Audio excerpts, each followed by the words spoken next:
Hello friends, మనందరికీ కూడా ఎటువంటి విఘ్నాలు లేకుండా ఆ గణనాథుని అనుగ్రహంతో అన్నింటా విజయం చేకూరాలని కోరుకుంటూ వినాయక చవితి శుభాకాంక్షలతో మరో కొత్త వీడియోతో మీ ముందుకు వచ్చేసిందండి మన ఛానల్.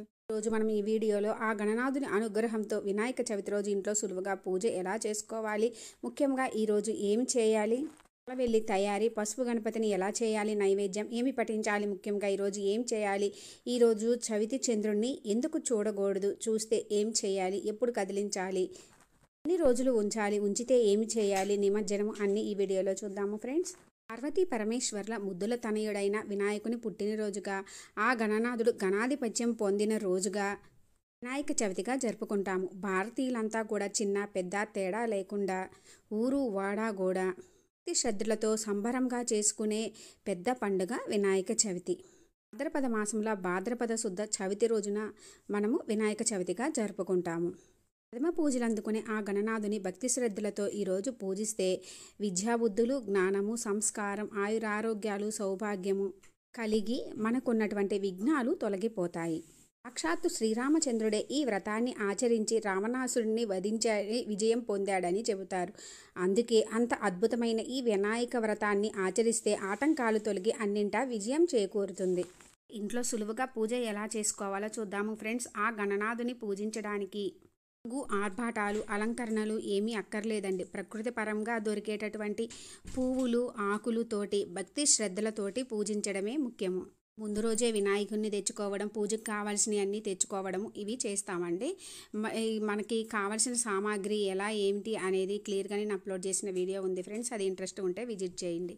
చక్కగా మనము చవితి రోజు ఉదయాన్నే నిద్రలేచి ఇల్లంతా శుభ్రం చేసుకొని తలస్నానం చేసి చక్కగా ఇంటి ముంగిట ముగ్గులు పెట్టుకొని గడపకి పసుపు కుంకుమలు రాసుకొని తోరణాలు కట్టుకొని బంతిపూలతోటి అలంకరించుకుంటాము. మనము వినాయక చవితి వ్రతం చేసుకుంటున్నాము కదండి. అందుకోసము పండుగ రోజుల్లో దేవుళ్ళను ఆహ్వానిస్తూ చేసుకుంటాము కాబట్టి ఇంటి ముంగిట కలకల్లాడుతూ ఉంటే ఇంటి ముంగిట చూసి స్వామివార్లు కానీ అమ్మవార్లు కానీ మన ఇంట్లోకి రాకుండా ఉంటారా చెప్పండి.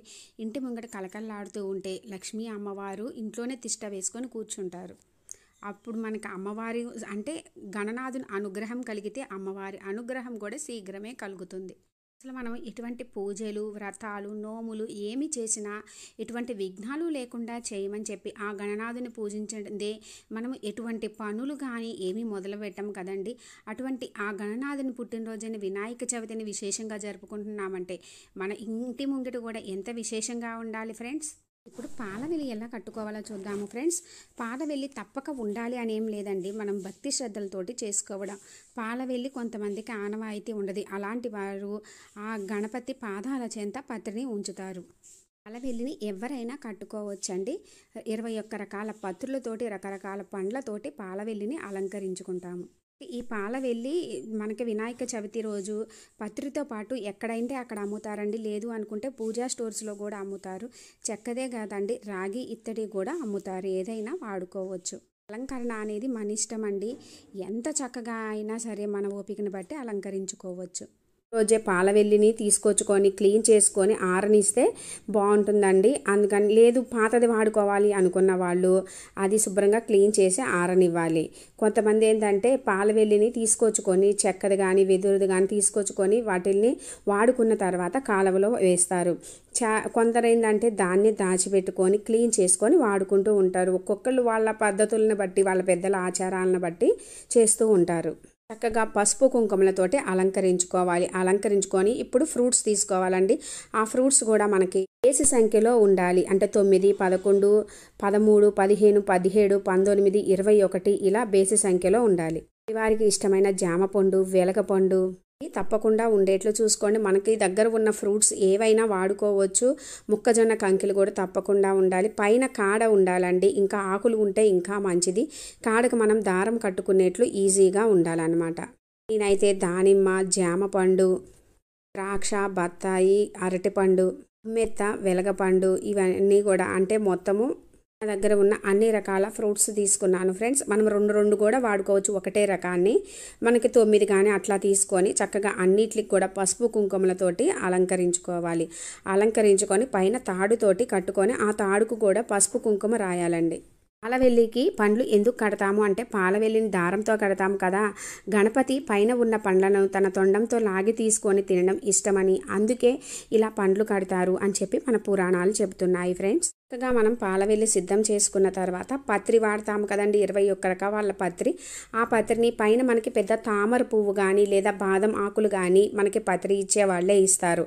ఆ ఆకుని పైన పాలవెల్లి పైన పెట్టి పత్రి అంతా వేసుకొని కొంత పత్రి మనం పూజకు ఉంచుకోవాలి. కొంతమందికి అంటే దేశాల్లో విదేశాల్లో ఉండే వాళ్ళకి పత్రి అంతా దొరకదు. దొరికినంత వరకు మనకి 5 లేదా 11 మనకి ఉంటాయి కదండి ఆల్రెడీ. దానిమ్మ చెట్టు అని చెప్పి ఇలా రకరకాల చెట్లు ఉంటాయి, పువ్వుల చెట్లు ఉంటాయి, అట్లా ఆకులైనా వాడుకోవచ్చు. మనము తప్పకుండా అయితే గరిక వాడుకోవాలి ఫ్రెండ్స్.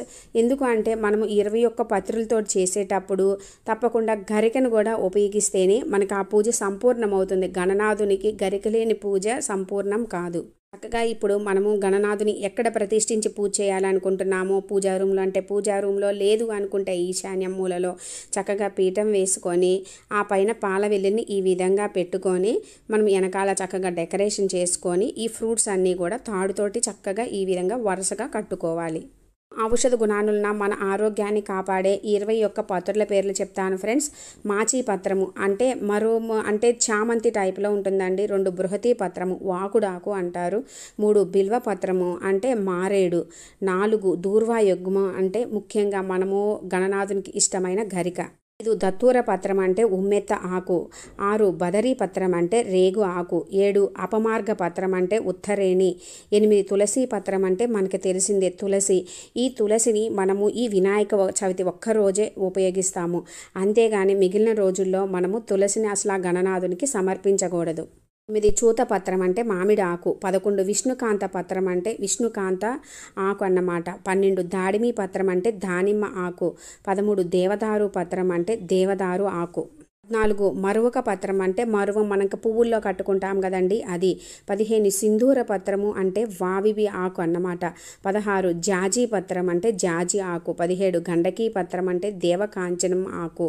18 సెమీ పత్రం అంటే జమ్మి చెట్టు ఉంటుంది కదండి ఆ ఆకు. 19 అశ్వత్థ పత్రం అంటే రావి ఆకు. 20 అర్జున పత్రం అంటే తెల్లమద్ది ఆకు. 21 అర్కపత్రం అంటే జిల్లేడు ఆకు. మనకి ఈరోజు స్వామివారికి జిల్లేడు ఆకు కానీ లేదు జిల్లేడు పువ్వులతోటి దండ వేసినా చాలా మంచిది. పాలవెల్లి మీద కానీ స్వామివారికి 21 పత్రాలు సమర్పించడం వలన, పైన వేయడం వలన చల్లదనంతో పాటు స్వామివారికి వర్షాకాలంలో వచ్చే సీజనల్గా వచ్చే ఎన్నో రకాల రోగాలు ఈ గాలి మనం పీలుస్తాము కదండి, ఆ గాలి వలన తొలగిపోతాయి. మనము నిమజ్జన సమయంలో కాలువలో కలపడం వలన ఇంట్లో ఉండే ఔషధ గుణాలు నీటిని శుద్ధి చేస్తాయి. అందుకే మన పెద్దవాళ్ళు పెట్టిన పూజలు వ్రతాలు వేటి వెనకైనా కూడా ఎన్నో ఆరోగ్య రహస్యాలు ఉంటాయి ఫ్రెండ్స్. చక్కగా పాలవెల్లి సిద్ధం చేసుకున్నామండి, ఇంకా రెడీ అయిపోయింది. గణపతి విగ్రహాన్ని ముందు రోజే తెచ్చుకుంటారండి. తెచ్చుకున్న వాళ్ళు కాగితంతో చుట్టిస్తారు కదా, అలాగే తీసుకొచ్చుకోవాలి. పూజ చేసుకునేటప్పుడే మనము కాగితాన్ని ఓపెన్ చేయాలి. లేదు అనుకుంటే పూజ రోజే తెచ్చుకున్నా కూడా మనము కాగితంతో చుట్టించి పూజ స్టార్ట్ చేసుకునేటప్పుడే ఓపెన్ చేయాలి. మా పాప తీసుకొచ్చుకున్న గణపతికి కలర్స్ అవి వేసి తనే పట్టుకొని ఎంత ఎగురుతా అంటే గణపతిని నేనే పెట్టాలి, పూజ నేనే చేయాలి అని కూర్చుంది. మట్టి గణపతి వాడితే పర్యావరణాన్ని కాపాడిన వాళ్ళం అవుతామండి, మన ఆరోగ్యాలకి కూడా మంచిది. అందుకని మట్టి గణపతిని లేదా పసుపుతో చేసిన గణపతిని వాడితే మంచిది. పిల్లలతోటి చక్కగా పసుపు గణపతిని చేయించుకొని పూజకు అది వాడుకున్నా కూడా మంచిదేనండి. సాధ్యమైనంత వరకు ఎవరైనా సరే మట్టి గణపతిని వాడడానికే ట్రై చేయండి. పూజ రూము చిన్నదని చెప్పేసి ఇంకా ముందు పువ్వులతోటి అలా చక్కగా అలంకరించుకున్నానండి. తర్వాత పూజ రూమ్లో లేదు అనుకుంటే మనము హాల్లో అయినా సరే ఈశాన్యం మూలంలో అయినా చేసుకోవచ్చు. పీటకి చక్కగా పసుపు రాసి బొట్లు పెట్టుకొని ముగ్గు పిండితో ముగ్గు వేసుకొని ఆ పైన పెద్ద తామరాకు ఉంటుంది కదండి, తామరాకు వేసుకొని 3 గుప్పిళ్ళ బియ్యం వేసుకొని ఆ పైన మనం తీసుకొచ్చుకున్న మట్టి గణపతిని ప్రతిష్ఠించుకోవాలి. పాలవెల్లి మనము అలంకరించుకున్నాము కదండి, పాలవెల్లి అలంకరణకి కింద రావాలండి, స్వామివారి తల మీదకి రావాలి పాలవెల్లి. అటు ఇటు కూడా అరటి బోదలు తెచ్చుకున్నానండి, అటొకటి ఇటొకటి పెట్టుకున్నాను. ఈ విగ్రహాలు మన దగ్గర ఫోటోలు మట్టి గణపతిని తెచ్చుకున్నా కూడా పసుపు గణపతిని అయితే చేసి పెట్టుకోవాలండి. పసుపు తీసుకొని అందులో కొంచెం కొంచెంగా వాటర్ పోసుకుంటూ రౌండ్గా మనము చక్కగా గణపతిని చేసుకోవాలి. మరీ పెద్ద గణపతిని అయితే చేయకూడదండి, మన బొటన వేలంత సైజు మాత్రమే ఉండాలి. గణపతిని కూడా మనము ముందే చేసి పెట్టుకోకూడదు. విగ్రహం ప్రతిష్ఠించుకున్నాక చేసుకొని తమలపాకు మీద పెట్టి అప్పుడే పెట్టుకోవాలి. ముందే చేసి పెట్టినా కూడా తమలపాకు కప్పి ఉంచి పూజ అప్పుడు పెట్టుకోవాలి. చక్కగా రౌండ్గా చేసుకున్న తర్వాత తమలపాకు మీద పెట్టుకొని మనము పైన అంటే పసుపు ముద్ద మనం గణపతిని చేస్తాం కదండి, ఆ పైన బొట్టు పెట్టుకోవాలి.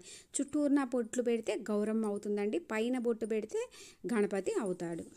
తమలపాకు మీద పెట్టుకొని మనము విగ్రహం ముందు పెట్టుకోవాలి.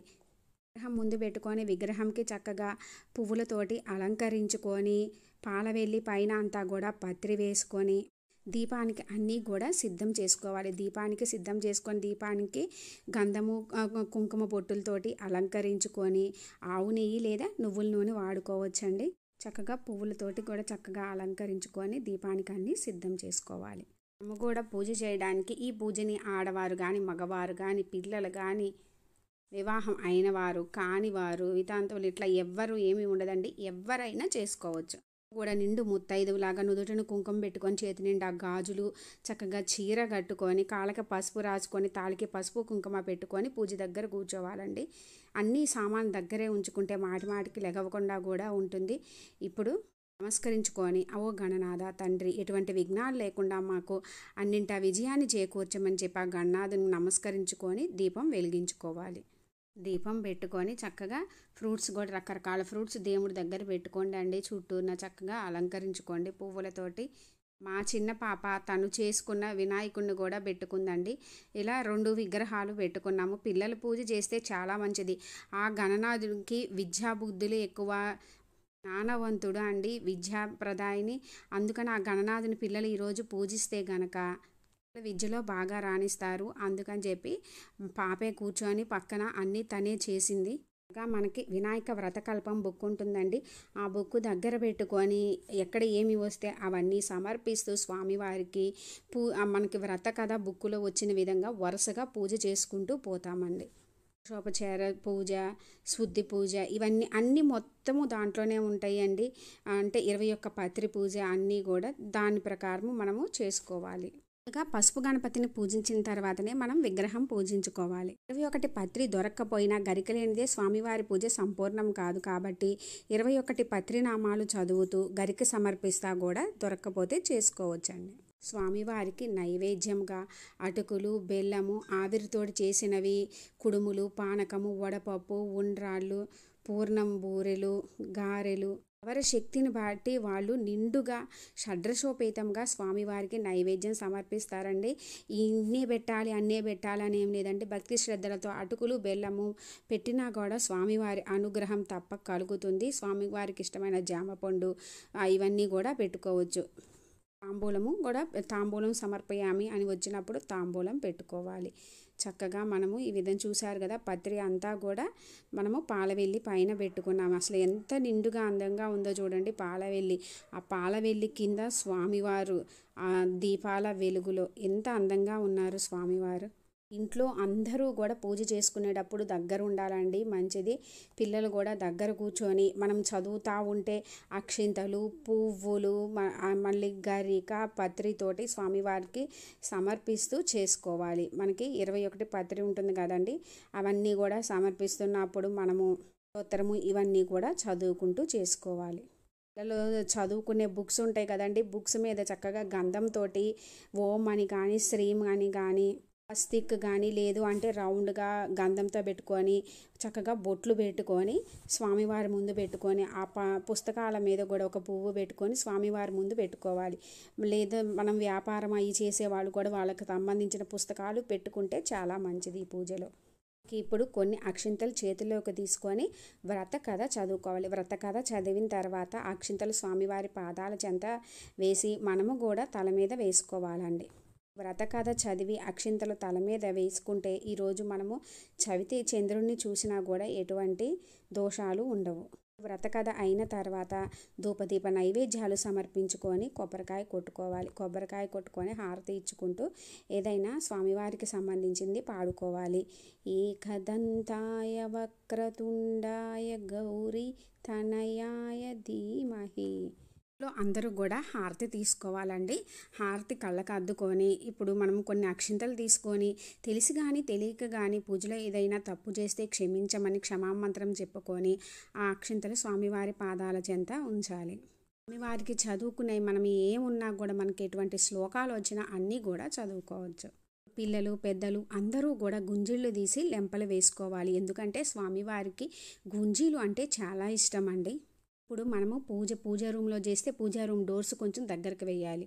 హాల్లో చేసుకుంటే అందరం కూడా పక్క గదిలోకి వెళ్ళాలి. ఎందుకంటే స్వామివారు వచ్చి మనం చేసిన పూజను చూసి మనం పెట్టిన నైవేద్యాలు స్వీకరిస్తారు అని నమ్ముతామండి. ఇప్పుడు వచ్చి మనం అందరూ కూడా ప్రసాదాలు స్వీకరించాలి. ఇక ఉపవాసం విషయానికి వస్తే ఉండాలి తప్పకుండా అనే నియమమేమీ లేదండి. ఉండాల్సిన వాళ్ళు ఉండొచ్చు, లేదు అనుకుంటే ఒంటి పూట భోజనం చేయవచ్చండి. అయితే ఇంట్లో అయితే మాత్రం నాన్ వెజ్ ఎట్టి పరిస్థితుల్లో వండకూడదు.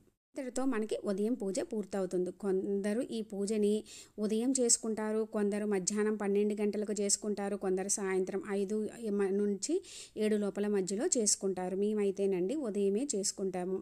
ఎవరి వీలుని బట్టి వాళ్ళు చేసుకుంటారు. ముఖ్యంగా భక్తి శ్రద్ధలతో చేసుకోవడం అనేదే ఇక్కడ ముఖ్యము.